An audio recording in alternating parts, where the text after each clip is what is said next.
Boa noite, meus amores e minhas amoras. Como vão, senhores? Mortandela, seu Biel Futurismo, sejam bem-vindos. Mais uma boa noite, mais uma boa noite que eu tô aqui. Boa noite pra caralho. Como vão, senhores? Tudo bem, cara? E aí, troleza? Hoje cagou nas calças. Boa noite. Tudo bom, gente? Como é que vocês estão, gente? E aí, Tranquilovski, vamos? Hoje vai ter aulinha? O que vocês acham? Fazer uma coisa. E aí, Matheus, seja bem-vindo, cara. Boa noite. Pô, perderam o Sepultura que tava tocando o talo aqui. Acho que só o Biel e o Mortadela que viram. E assim, né? Essas músicas do Sepultura, na verdade, tem tudo a ver com o que a gente vai falar aqui, cara. Tem tudo a ver com o que a gente vai falar hoje. Boa noite, meu querido, lindo professor de história, stripper, game, guitarrista e músico. Cara, tirando músico e guitarrista, o resto eu sou. Eu toco guitarra, entendeu? Eu não sou guitarrista, né? É igual o pessoal pergunta, você é músico? Não, eu não sou músico. Eu toco um instrumento. Músico é quem faz a parada, quem estudou pra parada e tal. Eu tô aqui com esse chroma bugadaço, que vocês já me conhecem. Meu pau que te atura, amém. Meu pau te faz neném. Eu sou professor de história, cara. Eu tenho que manter seriedade em sala de aula, entendeu? Eu faço isso. Sua voz é música pros meus ouvidos. Rapaz, mais uma declaração dessa eu caso contigo. Entendeu? Assim, já estou casado. É, mas caso de novo, entendeu? Aqui não tem meio tempo, não tem meia bomba, entendeu? Caso ao mesmo tempo, vou virar o poliamor do Polidoro. Arroba troleza, cuidado. Cadê a troleza? Tome cuidado, troleza. Tome cuidado que tem gente perseguindo, tem gente cortando aqui atrás. Olha, frente vermelha é complicado. Bom, gente, então vamos lá, né? Como vocês disseram pra mim que curtiram a aula que a gente fez sobre nazismo, eu decidi trazer resistências indígenas. Porque quando a gente vai estudar isso aqui na escola, sobre resistência indígena, o que a gente aprende? Nada. O português chegou aqui, né? Trouxe meio quilo de bugiganga, entregou pro indião e falou, ó, toma isso aqui, e agora você é meio escravo, viu, de pô? Beleza! Não foi assim, tá ligado? Obviamente que não foi assim. Porque, pô, são seres humanos que tinha uma toda vivência na região, tinha toda experiência com relação às questões da região, né? E são várias tribos de vários seres humanos, tinham mais de, alguns estimativos jogam até 9 milhões de pessoas no Brasil, que viviam antes da chegada dos portugueses, né, para o início das colonizações. Na realidade, os europeus já conheciam a América há pelo menos 50 anos antes da chegada do Cabral aqui. É aqui que a gente rouba dados do presidente, rouba transmissão e irrita a internet, rapaz. Se fosse comigo, se eu fosse presidente de alguma coisa, possivelmente, né? Mas eu exponho meus dados, tudo aí. Vocês dão um Google que vocês vão achar tudo que tem. Só não vão achar, sei lá, coisa que eu não sei. Não sei, talvez vocês achem coisa que eu não sei também. Dá uma fuçada aí, um stalkerzinho já descobre minha vida inteira. Ah, bom, anyway, vamos voltar pro assunto. Tá. Acha. Beleza, vai lá, amigão. Parabéns, viu? Aqui, ó. Troféu joinha pra você. Vamos lá pro assunto então, pra não ficar lerdando também. Então, cara, as resistências dos indígenas aqui dentro do Brasil foram muito mais profundas do que a gente imagina, né? Do que a gente aprende na escola. E... Oi, ô Londelli. Falando sério? Agora travou meu assunto! Streamer trava o assunto com esse. Tipo, acha que pode ter rolado um conflito na chegada do Cabral? Na real, rolando muito. Não, pô, é sobre o assunto. Ah, tá. Cara, não, houveram vários conflitos. Eu vou explicar um pouquinho pra vocês o que aconteceu, né? Quais são as resistências no Brasil, porque, né, resistências indígenas no Brasil, porque elas acontecem até hoje em dia. E como é que elas funcionaram, cara? Porque, assim, é assunto para um cacete. É muita coisa interessante. Porque quando a gente pega para estudar na escola, voltando com essa situação e revoltando com essa situação, a gente aprende que foi uma coisa simples, que foi simplória, né? Que os indígenas ou eles guerreavam lá rapidinho e acabavam sendo dominados depois, porque, sei lá, os portugueses tinham armas melhores, canhão, toda essa geringonça. Mas não é simples assim, cara. Na realidade, eu digo para vocês com tranquilidade, os portugueses, eles tinham na realidade uma arma muito melhor do que as suas próprias armas, né, que eram as doenças, eles sabiam disso. Eles frequentemente invadiam vilas só para poder transmitir uma doença, uma gripe ou qualquer coisa que seja, e permitir que essa tribo entrasse em contato com outras, para poder espalhar a doença e matar o maior número de indígenas possível. Os indígenas, então, eles tiveram vários meios, né, de contornarem essa tentativa de dominação dos portugueses. Não era uma coisa passiva, tá ligado? Eles não só aceitavam, não eram pequenas guerrinhas. E aí eu vou explicar um pouquinho para vocês sobre, primeiramente, os 4 meios primários de resistência direta aos portugueses e depois explicar um pouquinho sobre a mais legal de todas, que dá pra gente falar pra caramba, que são as revoltas e as unificações entre tribos indígenas contra os portugueses. Quando a gente vai estudar sobre resistência indígena, na internet, por exemplo, é bizarro porque a maior parte das coisas que aparecem são da América do Norte. Quase não tem resistência indígena sobre a América do Sul. O que tem sobre a América do Sul é particularmente vinda dos Incas, né? Você tem aí o Tupac Amaru, a revolta dele, você tem a própria resistência dos Incas, a colonização dos espanhóis e um bocado também de material sobre os Guaranis dentro das regiões espanholas e não sobre os Guaranis dentro do Brasil, que é uma pena. Então deixa eu falar um pouquinho sobre isso. Você chegou a ver o American Gods, só pra poder dar um exemplo de conflito? Cara, eu não cheguei a ver, mas eu sei que o pessoal fala bastante dessa tribo, é ótimo, né? Dessa série. Dizem que é muito boa, na realidade ela é baseada em livros, né? Que tem aquele conflito entre os novos deuses do capitalismo e os deuses antigos e toda a questão dela. É ótimo, ali eu vou tentar desenhar. Não, beleza. Então é o seguinte, gente. Vamos lá, vamos começar um pouquinho falando sobre essas resistências e citar primeiro pra vocês as 4, cara, que é muito fácil de vocês sacarem, pô. Porque é basal, tá ligado? Você pega e se põe no local do maluco. Por exemplo, o nosso querido Mortandela. Mortandela aí que é um grande criador de conteúdo no YouTube. Mortandela é um indião, por exemplo. Sei lá, ele tá no Tupiniquim, lá no norte do Brasil. Tá como um dos Tupiniquins. E aí, ele lá como Tupiniquim, sei lá, tá num dia suave, pescando, saca? Ou embalando alguma parada lá, trabalhando para um caralho pra conseguir alguma coisa pra comer, né? Pra levar pra tribo. Lá e tal, pescando a parada, do nada brota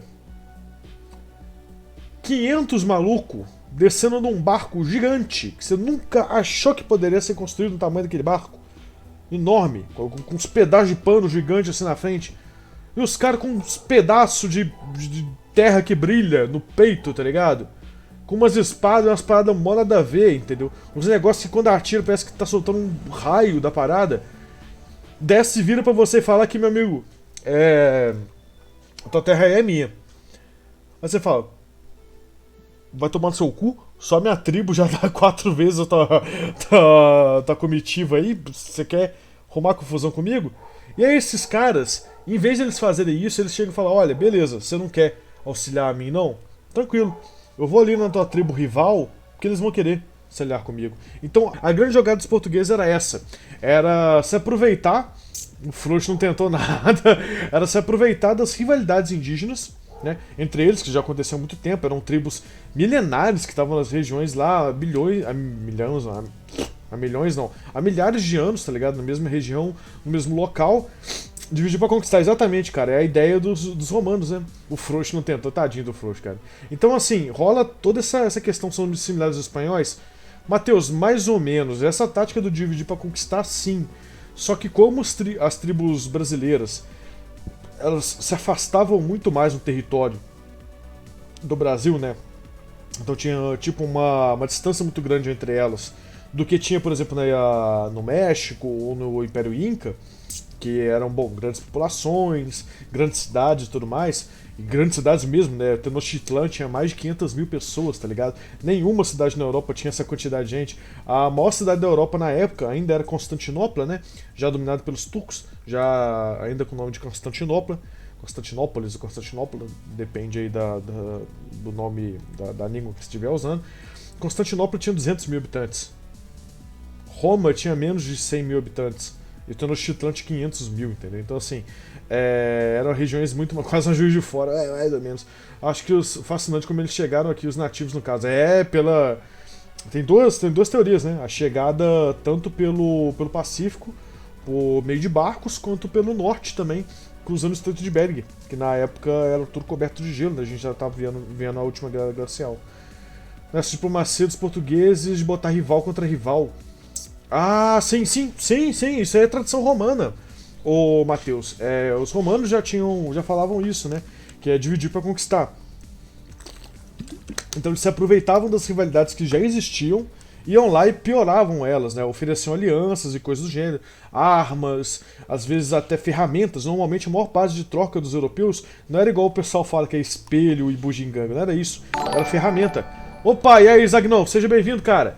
Então, assim, geralmente os portugueses chegavam, né, com ferramentas de ferro, ferramentas de aço, machado, que facilitava muito o trabalho dos indígenas, coisas para poder, sei lá, foice, coisas do gênero, e armamentos também, né.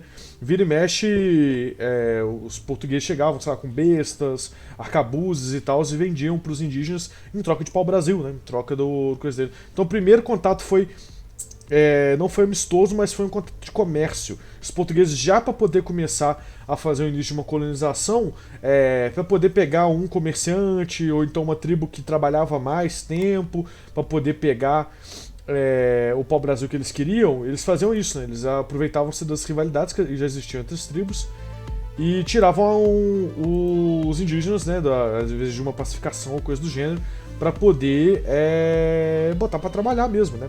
Isso eu ainda não tô falando nem da nossa situação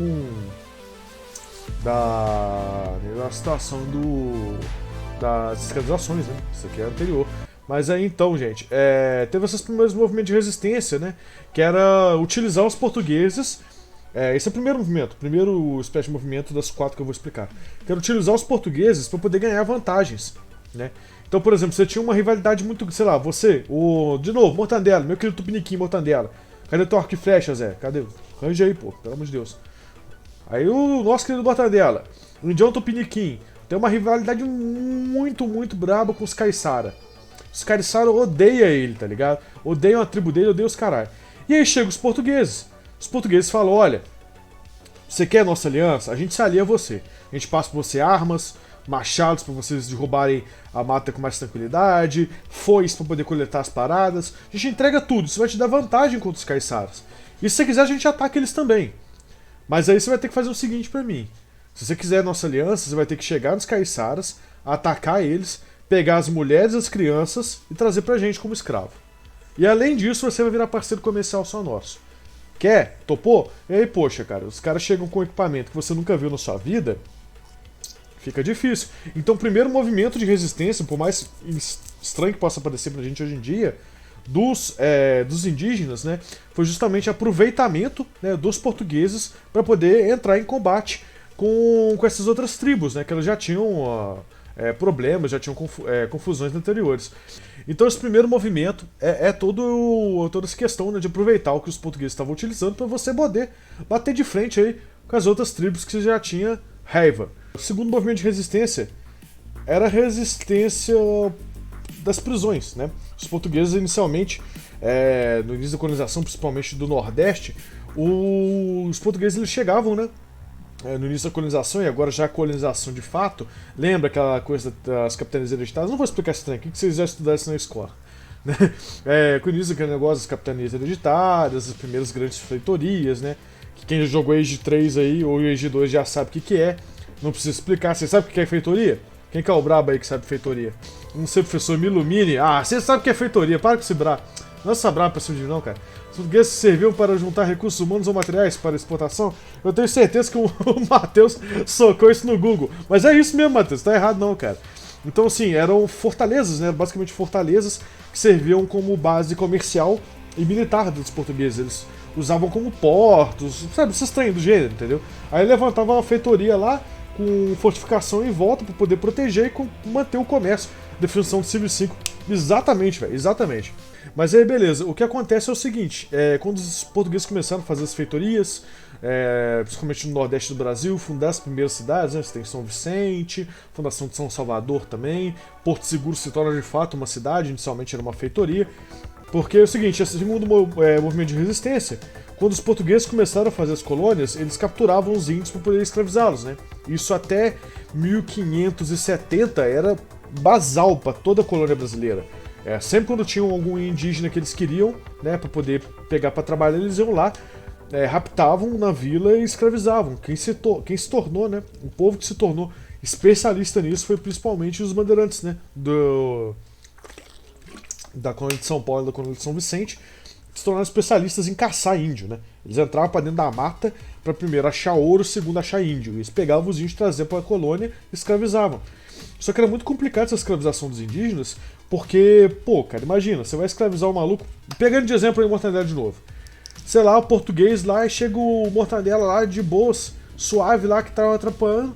Os portugueses pegam e escravizam o cara. Falam, ó, agora tu vai trabalhar pra gente. Ó, o Mortadela, pô, ué, isso é o morro, né? Então beleza. Segundo mês de trabalho, o Mortadela percebe que o bendito da fazenda tem uma falha na segurança. Que o cara lá que fica olhando ele, o capataz que fica olhando ele, ele tem que trocar com outro capataz de 10 em 10 minutos. O Mortadela vai fugir. Por que ele vai fugir? Porque ele conhece o território inteiro. Porque ele vai entrar dentro da mata, ele sabe o que ele pode comer, ele sabe por que caminho que ele vai passar, ele sabe quais tribos vão acolher ele ou não. Ele vai saber de tudo. Velho, que 80 de QI. Que os portugueses vão fazer? Entrar pra dentro da mata?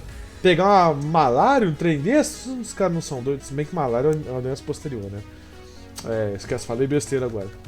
Mas o que eles vão fazer? Eles não conseguem, cara. Então, essa era a principal estratégia. Fugir. Os portugueses chegavam lá, eles sobrepujavam você, pega e foge. Dengue também é uma doença exterior ao Brasil, cara. Dengue, se eu não me engano, é africana, norte-africana, do Egito e tal, tanto que tem o Aedes aegypti, né? Que é o transmissor da dengue, principal. Então, segunda questão, foge pra dentro da mata. E aí foge com a tribo inteira, entendeu? Os portugueses estão caçando louco aí a tua tribo, pega e foge pra dentro da mata. Eles devem conhecer uma mata mais pra dentro, mas o quanto você entrou pra frente, os caras não conseguem. Então isso é o segundo motivo de resistência. Terceiro, se no fim ao cabo os caras te prenderam de um jeito que você não consegue sair, se mata. É sério, esse era um outro movimento de resistência importante. Os portugueses lá, hiper necessitados de mão de obra para poder plantar o algodão ou plantar a cana, né? Principalmente a cana. Eles chegavam para poder aprisionar os indígenas sei lá, aceitavam qualquer coisa do tipo, chegavam na hora de trabalho e eles se matavam todos. É um movimento de resistência também, né? Querendo ou não, você está impedindo os portugueses de ganhar alguma coisa em cima de você.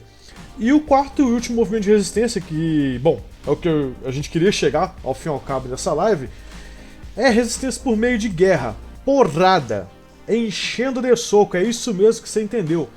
Portugal chegou lá achando que pode lançar bravo, vamos usar o Mortadela de novo. Portugal chegou lá, né, com aquela Randstaden, foda. Eu vou falar um pouquinho sobre a Confederação dos Tamoios, cara. Tiro, porrada e bomba. No cara é flecha, né, socão e explosão de acabu também, sei lá, provavelmente os caras fazer. Então o que eles pegavam fazer? Por exemplo, Mortadela lá, né, de novo, né, da coisa Mortadela. Chegou o portuguesão assim com a mão na cintura, armadura brilhante. Agora você vai comerciar só comigo. O Mortadela já chama os parceiros dele, né? Já pega aquele cacetete de madeira de lei, tá ligado? Só o cacetete é uns 8 quilos. Coloca o cacetete na mão. Não vou não. Aí já chega a trupe dele, já cerca o Portuga e paft, cara. E aí, rapaz, não tem armadura que segura, entendeu? Porque um grande caso, exatamente, um cacetete gigantesco. Só botar o nome engraçadinho. Pô, depois eu vou dar uma olhada, Júlio. Parece massa. O Randstaden é uma figura bastante emblemática dentro do Brasil, porque ele fala, né? Ele talvez seja a principal informação sobre a Guerra dos Tamoios que a gente tem hoje em dia. A música cacetão, e exatamente, você pega o cacetete pra dar uma cacete no cara. E paft em cima dos Portuga. E era um ótimo movimento, entendeu? Porque normalmente as tribos eram maiores do que as comitivas portuguesas. Até porque Portugal é um país muito menor do que o Brasil, já na época tinha muito menos população, né? Portugal no início da colonização tinha em volta de 1.200.000 pessoas, enquanto o Brasil, o total, tinha estimativas de 7 a 9 milhões. Então, assim, os portugueses não tinham condição, né? Então, o que os portugueses faziam para poder resistir a isso é justamente fazer aquela tática de separar e conquistar, né? Então eles usavam essas paradas e os índios iam e caíam na cacete. E os melhores movimentos de resistência, ou seja, os que mais deram trabalho para os portugueses, os que mais resistiram de fato aos portugueses, são as grandes confederações. E a gente vai falar um pouquinho sobre elas justamente agora. Então o que os indígenas brasileiros começaram a fazer? Confederações. E qual que é a ideia da confederação? É justamente se juntar com outras tribos para poder encher de cacete, de caldo de aluguel, exatamente, encher de cacete os portugueses. A Confederação dos Tamoios foi extremamente interessante, porque eles juntaram um monte de tribos que anteriormente eram rivais, né? Tem até a lista dos malucos aqui, velho, quer ver? Deve ter aqui no nosso queridíssimo Wikipedia, pô, como não, né? Pera aí. Aqui, ó, juntaram os Tupiniquins, os Aimorés, os Temimniós, tá complicada a linguagem aqui, cara. E depois ainda juntaram-se outras tribos. Aqui não tá falando por qualquer motivo que seja. Aqui, os Goitacazes e os Aimorés, exatamente. Então se juntaram essas tribos justamente para poder fazer um efeito de resistência aos portugueses. Por quê? Dentre os tamoios, né, que na realidade não é uma tribo, tamoio na realidade é um nome que se dá, tipo, é avô ou antepassado, tá até falando aqui a origem do nome. Dentre os tamoios, que na verdade eram tupiniquins, existia uma certa tradição, né, que muita gente chama de cunhadismo. Qual que é a ideia dessa treta? Colonizadores franceses, vou falar um pouquinho, Josival. Qual que é a ideia dessa treta do cunhadismo? Quando você casa com a filha do pajé ou a filha de alguém, você passa a se tornar parte daquela tribo, tá ligado? Então o que os portugueses começaram a fazer? Casar os portugueses, né, com essas pessoas dessa tribo, para poder chegar na tribo e falar, olha, agora como eu sou da tribo de vocês têm que me ajudar também. E aí, sei lá, utilizavam eles para poder fazer comércio de pau-brasil, ou então para guerra, né, contra outras tribos diferenciadas. É uma forma de você se aliar, né? Política de matrimônio para aliança. Acho que deu errado, tinha francês no meio. Você vai ver, Josival.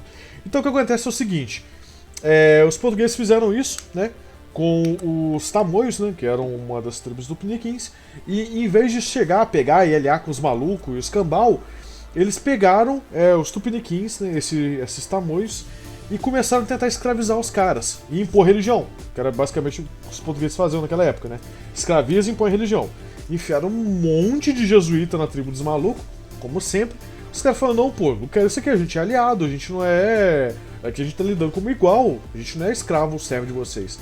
Os portugueses ficaram putinhos, o que eles fizeram? Atacaram os tupiniquins. Mataram muita gente e ainda enfiaram a bendita de uma doença, né, possivelmente de gripe.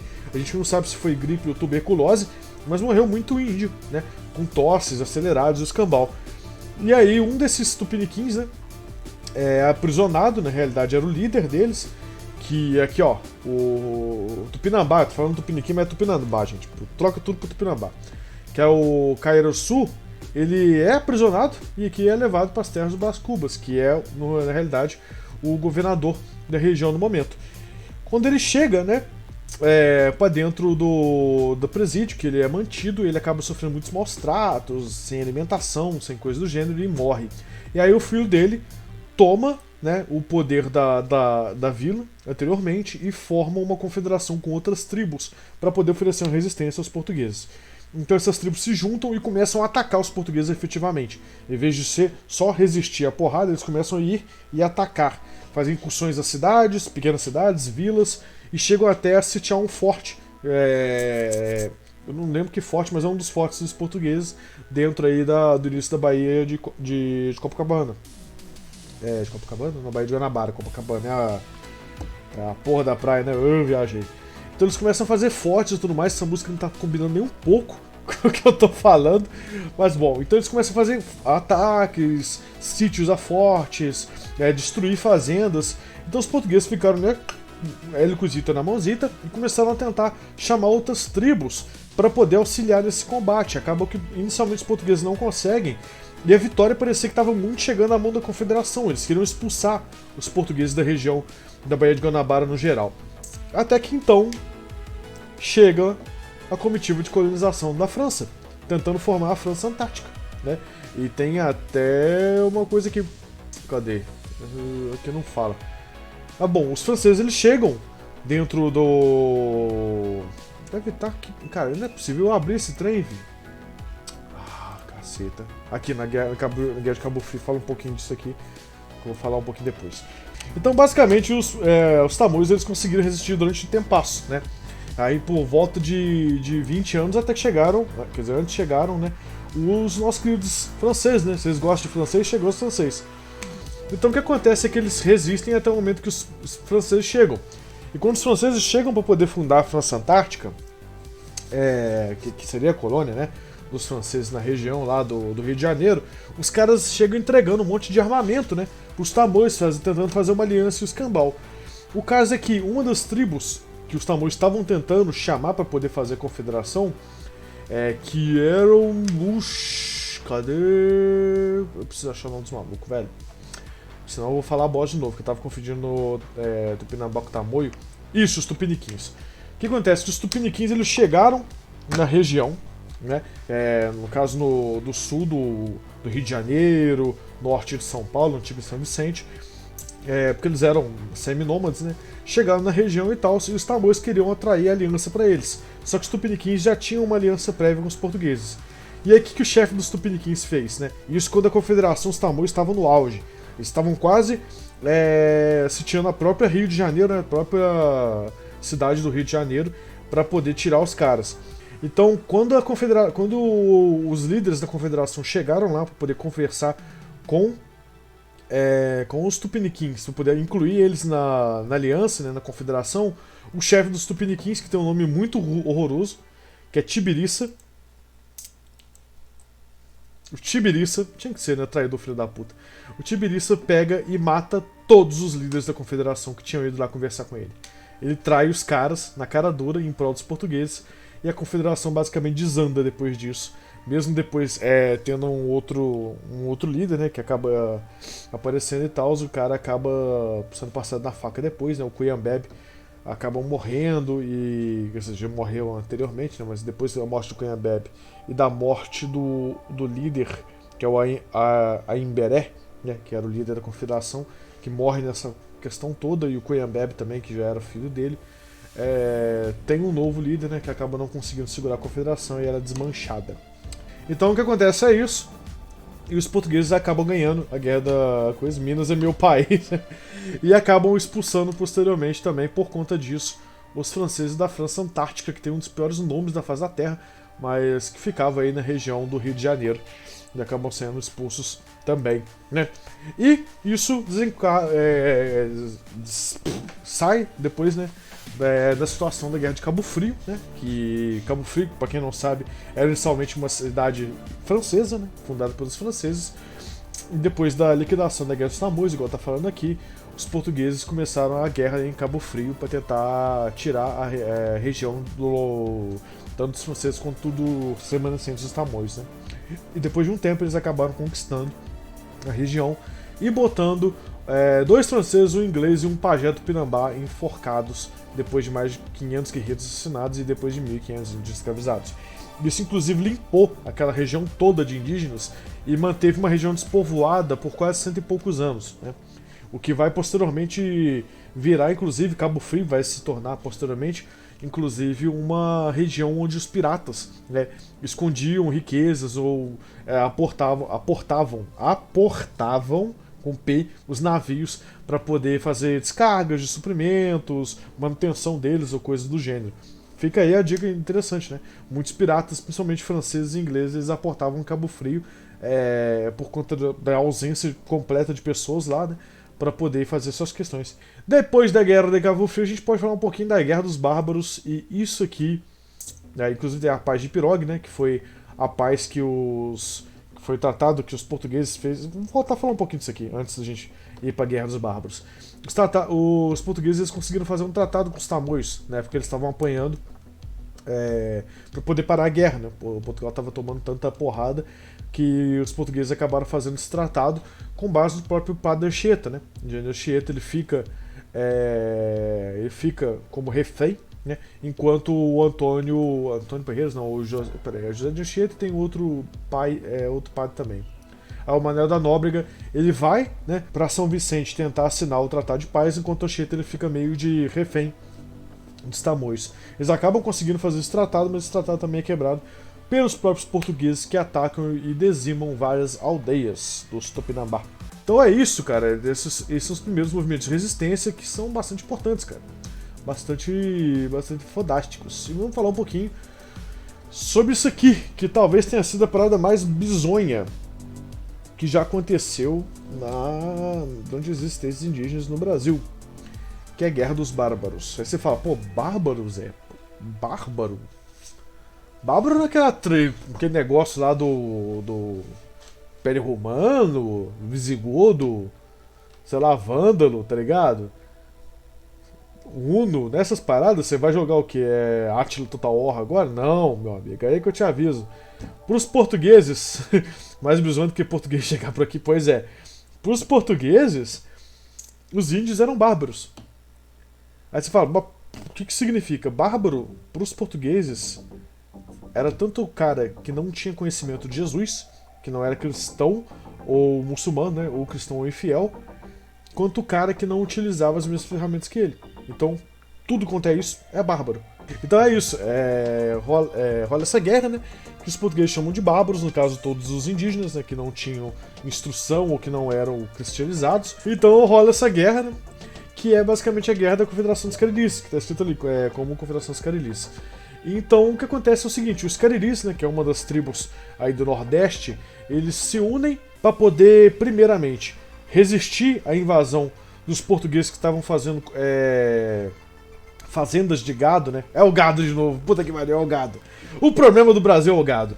Os portugueses estavam colocando fazendas de gado, né? Gado, principalmente de carne e de leite, para dentro do sertão do Nordeste, expulsando esses caras. Então acontece isso, né? Os Cariris se unem para poder tentar barrar essas fazendas e começam primeiramente a resistir às fazendas e depois começam a atacar as outras fazendas, né? O que gera uma reação de Portugal primeiro tentar levar tropas, levam tropas profissionais para poder fazer toda aquela guerra, né? Quem lembra aí dos filmes sobre as guerras de 1500, 1600 vai lembrar daqueles tércios, né? Os quadrados de pique, né? Os pikes lá com as lanças longas e com o pessoal com mosquete tentando e tal. Então Portugal tenta fazer isso e apanha ferozmente para os Cariris por 30 anos. Inicialmente por 30 anos, né? Isso vai gerar um problema muito grande, né? Porque Portugal, sempre quando ele mandava tropa, ele perdia essas tropas para dentro do território brasileiro. E os Cariris tentam fazer essa guerra de guerrilha sempre, né? Impedir que essas tropas combatessem em largas escalas, largas frontes. Então sempre que os portugueses chegavam lá com todo o armamento e o escambau, eles chegavam e davam meia dúzia de hora lá de porrada e vazava. Depois faz uma aula sobre as guerras brasileiras, com certeza. Vou fazer sim, cara.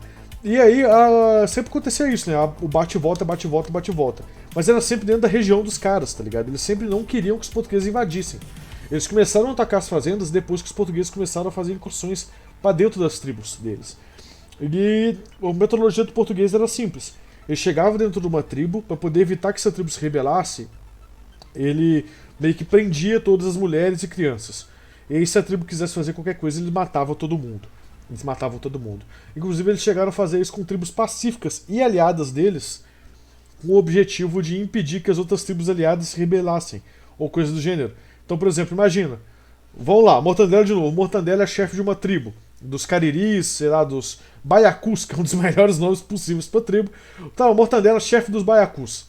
Os Baiacus são uma tribo aí que já está cristianizada, entendeu? Já recebe os padres jesuítas e tals, que produz coisas, né, que acaba vendendo lá a história de genocídio, exatamente, acaba vendendo para os portugueses. Só que uma tribo do lado lá da sua, o Mortandela, que era lá de Portugal, que é a dos Baiacus, sei lá, a tribo dos Carirus, que é do seu lado, lá e tal. Essa tribo dos Carirus era aliada dos portugueses e acabou indo para a Confederação dos Cariris.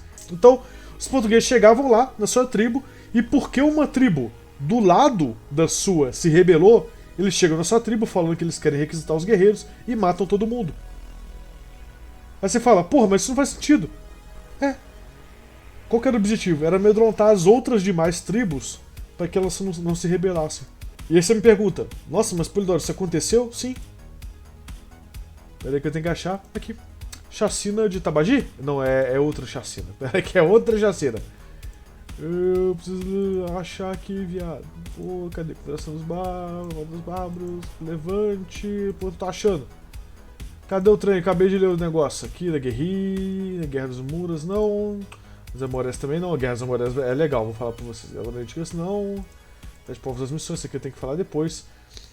Federação... Tá, deve estar por aqui ou não. Bom, basicamente, eu vou achar algum momento e eu vou passar pra vocês. Portugal no que demorou, eu entendo o caso exatamente. Então, assim, teve essa questão dessa tribo, cara. Isso aqui é dos tamoios ainda. Isso aqui eu já expliquei pra vocês. Eu poderia até fechar, mas eu vou passar todos esses links pra vocês depois, tá, gente? É bastante coisa interessante. Pera aí, Guerra dos Manus, Guerrilha dos Muras, não. Revolta de Cumã, também não. Aqui, Levante dos Tupinambás. Isso aqui vai ser interessante pra caramba da gente falar um pouquinho. Mando Ladino. Genocídio dos povos. Pô, não tô achando o negócio, cara. Bom, basicamente foi isso, tá ligado? Os portugueses eles chegaram numa tribalhada deles e mataram todos, né? Com essa intenção. Deixa eu jogar aqui, Confederação dos Cariris, deve aparecer. Eles mataram todos os caras que eram aliados deles por motivos de, putz, sabe? Os caras podem vir a se rebelar, sabe? Então, assim, isso era uma questão que era bastante frequente durante a época. Não tô achando esse bendito Zé, mano. Cadê? Porque na Wikipedia às vezes aparece. Na Wikipedia aparece, quer ver? Não aparece não. Inclusive eles chegaram a sitiar e tomar a vila de Aquiraz, que era a capital do Ceará na época, né? Os Cariris, Confederação e tal. Eu não tô achando esse negócio, mas isso aconteceu, cara. A lista oficial da OTAN, Portugal não é nada, exatamente. Só depois que a OTAN vem nos fez. Esse que é o problema. Eu vou dar a calma no invadir Portugal, é nóis. Então é isso, cara. Os portugueses eles faziam isso com bastante frequência. Já viramos já. Eu acho que a gente é aliado extraoficial da OTAN já tem muito tempo. Se eu não me engano, desde o final da Guerra Fria. Aconteceu, confio. Não, mas é sério, pera aí. Agora eu me senti pressionado. Eu vou achar esse negócio, cara. Quer ver? Assassinato, Vila, Guerra dos Cariris. Guerra dos Cariris, nossa senhora. Entidade Penilongo, mano. Será que aqui vai aparecer? Aqui eu já tinha aberto, né, velho? Faz sentido.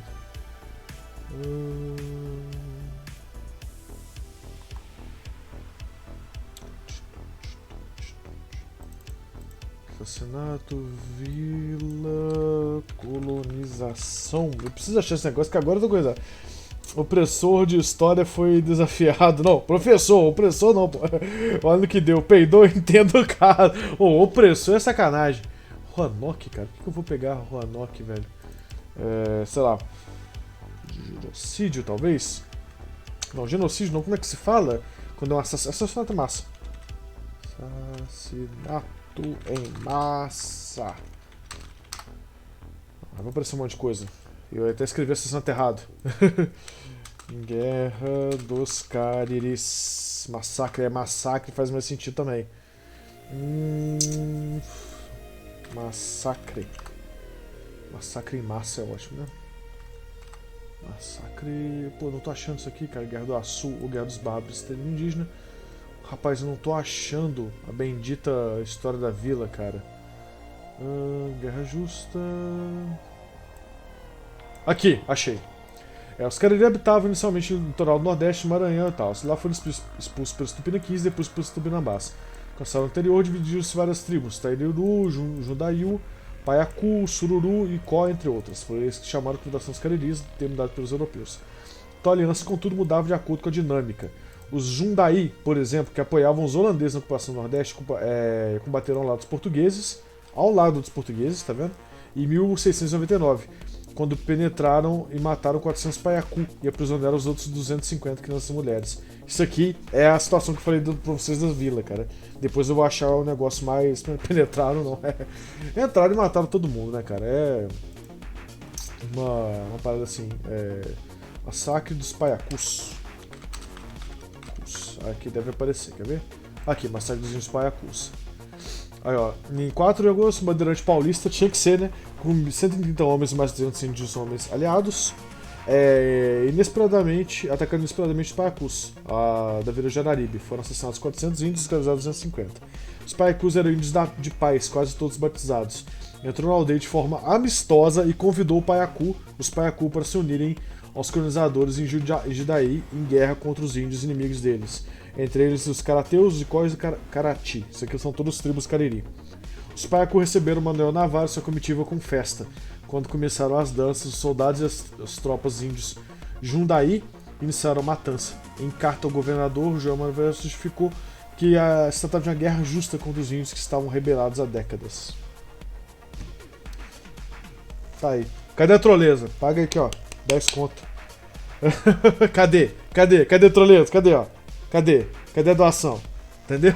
Cadê a doação? Tá aqui, ó. Você queria? Tá aqui, ó. Fica esperto, mané. Rapaz. Mas é isso. Teve massacre em massa. Isso aconteceu com bastante frequência. E a Confederação dos Cariris. O que é isso aqui, Josival? E vem, cara. E vem. Civ 4 Colonization. Não. Civ 4 é um jogaço. É meu Civ predileto. Quer nem abrir esse negócio? Pera aí, o que é isso? Canto da Caiapó. Opa, vou lançar aqui, cara. Vamos parar um pouquinho as musiquetas aqui. Vamos lançar Canto dos Caiapó aqui quando a gente vai. Ó. Brabo, hein? Então a Confederação dos Cariris sofre. É o pão com boné, mano. Pô, pão com boné, cara. Que saudade do pão com boné, cara. Piroga de cristal, com certeza. Como era grande a piroga dele, descendo o rio, correndo o mar, cara. Meteu o bambu. Jogo do Ganso, confia. Pô, a gente tá falando de guerra dos bárbaros, né? Com certeza. Então é isso, cara. Teve a Confederação dos Cariris, que só foi derrotada quando Portugal enfiou 1.500 bandeirantes paulistas, já acostumados com mato e tal, pra dentro da tribo dos caras. Os caras assim, armados com tudo que de melhor que tinha, com armaduras de ferro e escambau. Piroga, ou futurismo, é um barco. É um barco grande, feito com um pedaço de madeira só. Eles arrancavam um toro de madeira e cavavam dentro dela e faziam uma piroga. Isso que é na piroga. Aí tem os pirogões, né? E tem as piroguinhas. Mas são todas pirogas. Piroga. Espécie de canoas, né? Pão com boné. Cadê o pão com boné? Spam é o pão com boné, gente. Ó.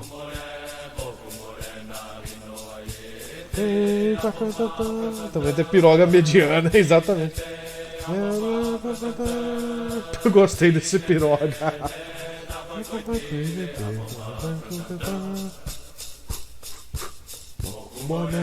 Pão com boné. Pão com boné.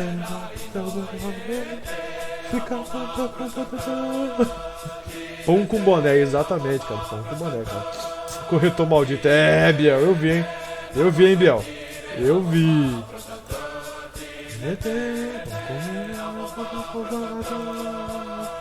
As indinhas, velho. Cara, é foda. E aí, cara, esses caras, eles foram estrupiados da face da terra. Tanto é que acho que mais de 80 tribos que tinha na região, todas aliadas aos Cariri, né, todas da Confederação dos Cariris, sobraram 2. Então assim, eles exterminaram todos os índios de lá e nem escravizaram. A maior parte não foi nem escravizada, foi morta mesmo, por conta da resistência contra os portugueses. Foi um dos maiores extermínios que já aconteceram na história do Brasil.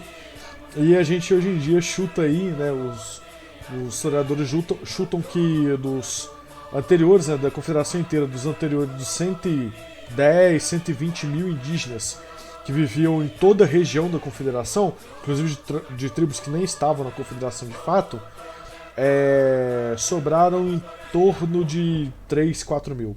Então assim, dá pra entender o nível do negócio. A guerra se estendeu por 50 anos.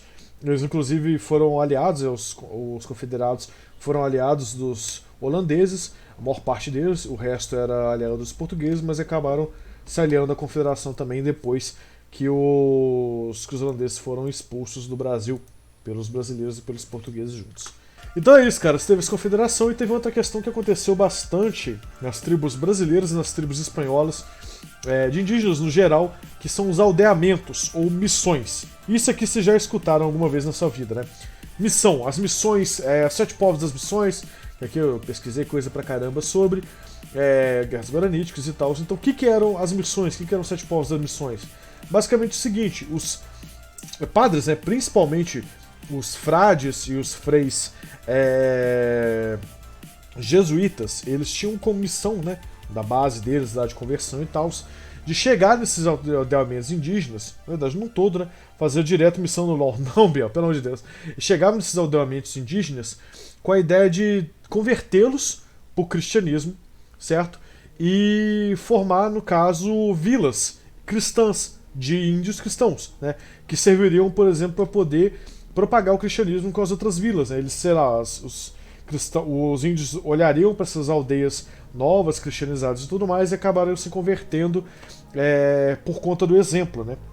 Então o que os jesuítas faziam? Eles pegavam esses indígenas, né, principalmente os guaranis e tal, falavam, vamos fazer o seguinte, vocês querem resistir aos portugueses? Demorou, junta com a gente, que a gente vai fazer uma vila fortificada, vamos dar treinamento para vocês militar, vamos ensinar técnica de agricultura e vamos ensinar um monte de coisa para vocês. A gente vai fazer uma vila, basicamente. E esses caras, esses indígenas, eles tinham direito à autogovernança, né? Apesar de ter um governador central, né, que seria um jesuíta, os indígenas eles podiam eleger sua própria Câmara de Vereadores e seu próprio prefeito da sua cidadezinha, né? Que organizavam as coisas e eram aldeamentos que não tinham... e aí era uma influência dos guaranis mesmo, que não tinham um sistema de propriedade privada. Tudo, a não ser propriedade privada própria, particular, né? Própria é ótimo. Propriedade privada particular, sei lá, essa caneca é tua, tá ligado? Tua casa é tua. Mas, por exemplo, locais para poder plantar, ferramentas para plantação, construção de casas, isso aí era de todo mundo. A manutenção das igrejas e tal. Essa igreja aqui, inclusive, foi construída pelos próprios indígenas e arquitetada pelos jesuítas. Então os jesuítas formavam essas colocações para poder cristianizar os índios, né? De uma certa forma, quebrar a cultura dos caras, quebravam totalmente, mas nesses aldeamentos se falava basicamente era o latim nas missas, obviamente, e o guarani, que era a língua dos índios, né? Então eles não quebravam a língua dos caras, a língua é deles mesmos, e meio que se formaram pequenas nações, né? Pequenos povoamentos que eram, entre aspas, aí, civilizados, e pode socar aspas nesse negócio que civilizado nem existe. Mas tinham o mesmo equipamento, assim, que os portugueses, mesma resistência, digamos assim, militar que os portugueses, e maior quantidade de produção das coisas e tal. Então eles faziam esses aldeamentos, e chegou ao fim e ao cabo que esses aldeamentos se encontravam tão conectados com o comércio, questões políticas e tal. No caso, no Brasil foram 7, mas para dentro da América Espanhola foram mais, que se formou basicamente uma nação de aldeamentos, né? Dentro do Brasil são os 7 povos das missões, que eram 7 missões principais. Aqui estão elas escritas, São Francisco Borja, São Nicolau, São Luís Gonzaga, São Miguel Arcanjo, São Lourenço Mártir, São João Batista e Santo Ângelo Custódio. O caso é que esses aldeamentos estavam na região que estavam em disputa entre os portugueses e os espanhóis na época, né? Que é essa região do sul do Brasil e tal. Que por mim podia ter ficado com a Espanha, né? Mas bom. Os portugueses queriam muito essa região, até para poder ter o domínio da bacia do Rio da Prata e tal. Quem joga Europa Universais aí vai lembrar de cabeça. Então o que acontece é que é o seguinte, esses aldeamentos eles se juntam na tentativa de resistir aos portugueses e aos espanhóis. O que acontece é que a Espanha e Portugal fizeram um Tratado de Madrid, redefinindo as fronteiras da América, né? É aí que o Brasil ganha bastante do território que ele tem hoje em dia. E nesse Tratado de Madrid configurava que esses aldeamentos eles deviam ser expulsos, porque os jesuítas já tinham acabado de ser expulsos de Portugal. E ocorre um conflito muito grande, que são as guerras guaraníticas, né? Que são os portugueses e os espanhóis juntos tentando expulsar os guaranis.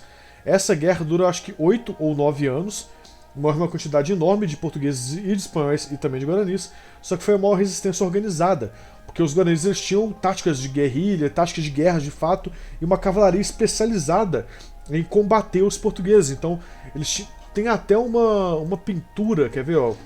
Cavalaria Guarani. Eles tinham táticas de guerra com cavalos e tudo mais, que era muito foda. Pô, apareceu o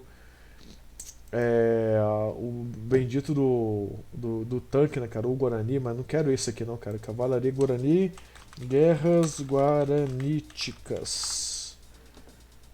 aqui não deve aparecer. Mas basicamente essa cavalaria deles, eu queria muito mostrar uma imagem específica pra vocês, que é sensacional, cara. A cavalaria dos Guaranis foi tão importante durante essa guerra que os portugueses começaram a tentar matar os cavalos em vez dos Guaranis, pra poder evitar que os caras tivessem problemas, né? Então, por exemplo, os portugueses chegavam lá com os cavalos deles, soltavam cavalos doentes perto dos aldeamentos guaranis, para que esses cavalos doentes transmitissem doenças para os outros cavalos, para evitar que os guaranis tivessem a cavalaria deles. O que eles faziam? Eles basicamente montavam no cavalo, em vez de ficar em cima do cavalo, eles se seguravam na crista do cavalo e ficavam de lado, cavalgando com o cavalo assim de lado, tá ligado? Evitando que eles ficassem em pé, em cima do cavalo, o que evitava, por exemplo, dos caras, índio com cavalo, sim, cara. O Ciro Gomes caiu a net, ih, caramba.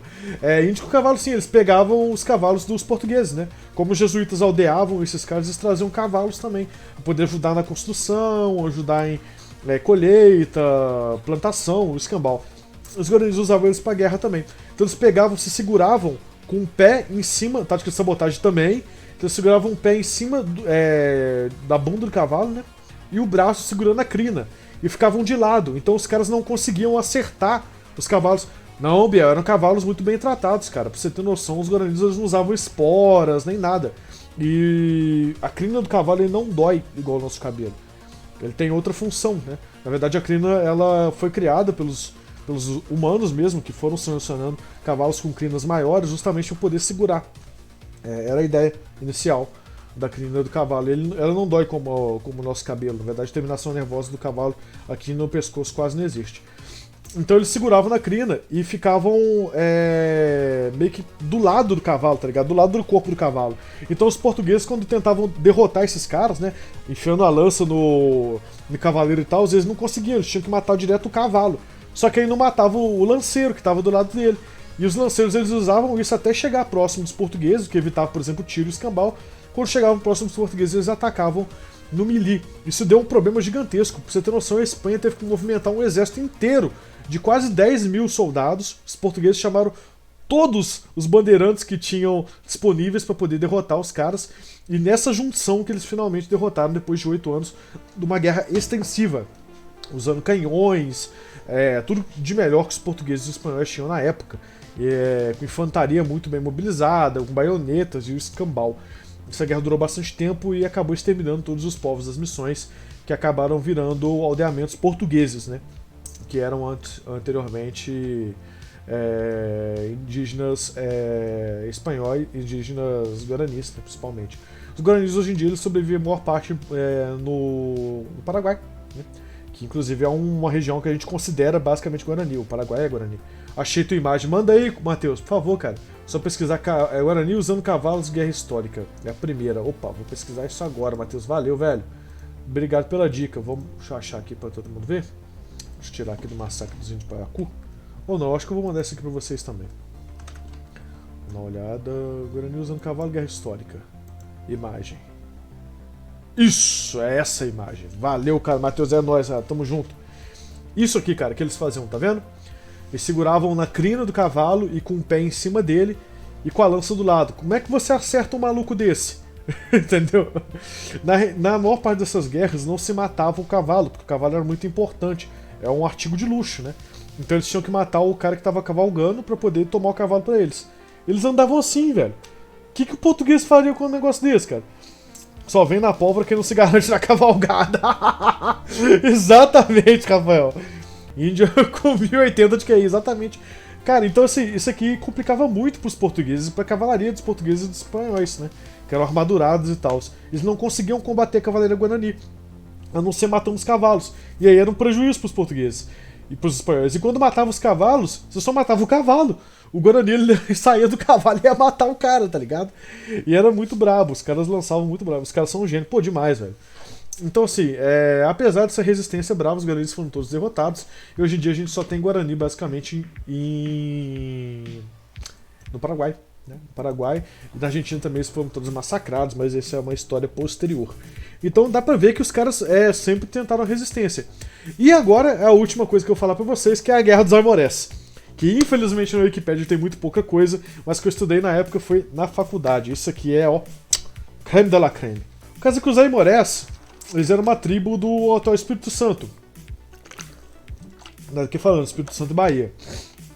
Os portugueses foram tentar meter o louco lá no Espírito Santo, basicamente entre 1555 e 1673. Eles tentaram colonizar o Espírito Santo durante esse tempo todo e não conseguiam direito. Só conseguiam na fronteira lá com o mar, né? Na costa. Por que eles não conseguiram? Porque os aimorés espancaram eles de cacete durante muito tempo. Até que os portugueses se deram por vencidos. Os aimorés ganharam a porra da guerra. Eles bateram exatamente os biscoitos, cara. Pô, aimoré inclusive é melhor que passar tempo. Os caras conseguiram segurar os portugueses durante 100 anos, um pouquinho mais de 100 anos, até o momento que os portugueses simplesmente desistiram de bater nos caras. Eles desistiram, nem os bandeirantes conseguiram expulsar os caras ali, ó. As feitorias dos bandeirantes foram destruídas por volta de 1558. Eles venceram os conflitos. Então assim, os caras espancaram eles. Aí você fala, pô, onde é que estão os aimorés hoje em dia? Um pouquinho depois da independência do Brasil, eles tentaram imigrar pra dentro, né? Porque aí o Império tava forçando e tal uma maior interiorização do Brasil, principalmente naquela região, né? Que foi a última região do Sudeste a ser de fato colonizada, que é a região do Espírito Santo. Os aimorés tentaram imigrar e nessa imigração eles acabaram passando por alguns aldeamentos que estavam tendo surtos, né, de febre, de doenças generalizadas. E os aimorés todos acabaram morrendo, a maior parte por conta de doenças. Até hoje em dia a gente tem algumas poucas tribos aimorés no Espírito Santo, mas a maior parte morreu por conta de doença. Bem depois, né? Um descendente de bandeirante bate nos paulistas, cara. Cara, essa história é muito foda. Eu queria ter mais material pra trazer pra vocês. Mas eu joguei isso aqui tantas vezes no Google, eu não achei nada de bacana pra poder trazer, que fica foda, cara. Tem esse InfoEscola, mas esse InfoEscola tá muito incompleto. Não tem nada de, sabe, mais pra dentro e tal. Mas talvez seja uma questão que vocês queiram pesquisar um pouquinho. Eu vou ver se eu consigo achar. Aí tá vendo? Olha o tamanho dos textos, tá ligado? É muito pequeno. Eu vou ver se eu consigo achar pra vocês os materiais que eu tive disso daqui na época da faculdade e eu mando pra vocês lá no Discord, demorou? Tem muita coisa bacana, cara.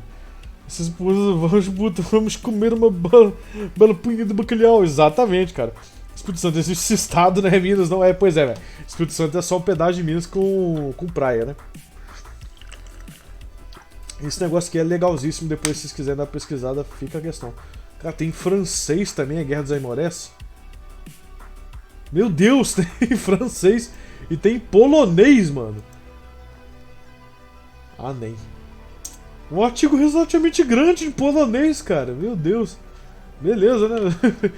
Aí também tem outras questões, né? Tem a Guerra dos Manaus, que era uma tribo onde hoje em dia, a cidade de Manaus. Eles existiam durante muito tempo contra os portugueses. A Guerrilha dos Muros, que só vai terminar ao fim e ao cabo mesmo no final do século XVIII, né?